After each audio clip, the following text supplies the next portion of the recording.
చదువుకుంటే సాఫ్ట్వేర్ కొలువులు వస్తాయి, మార్కులు వస్తే మంచి ప్యాకేజీలు వస్తాయి, ర్యాంకులు వస్తే రాజు లెక్క కూర్చొని బతకొచ్చు. ఇగో ఇసొంటి చెప్పి అప్పు సప్పు చేసైనా ఇంజనీరింగ్లు డిగ్రీలు పీజీలు చేపిస్తారు. కానీ ఆఖరికి కాలేజీ గేట్ దాటిన రోజు కాడ నుంచి కాలరిగే తట్టు ఎన్ని కంపెనీలు ఆఫీసులు తిరిగినా జాబులు రాక జేబుల రూపాయలు లెక్క ఆకలి రాజ్యం సినిమా కానొస్తుంది జనాలకి.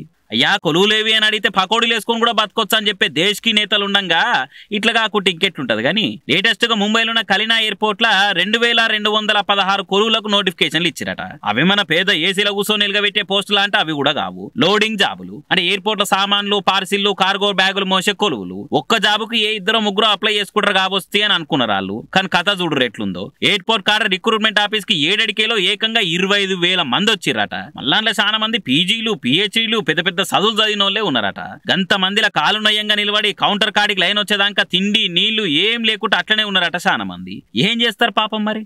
చేద్దామంటే కొలువులు లేవాయే, చేయకుంటే పొట్ట నిండదాయే. ఇక ఇంతమంది వచ్చే వరకలా ఎయిర్పోర్ట్ వాళ్ళే కళ్ళు తెలిసిరట. బొంబాయి రవేస్తా కూడా రాలన్నట్టు బొచ్చడు మంది వచ్చే వరకలా దరఖాస్తులు తీసుకునేటందుకు మస్తు తిప్పలైందట.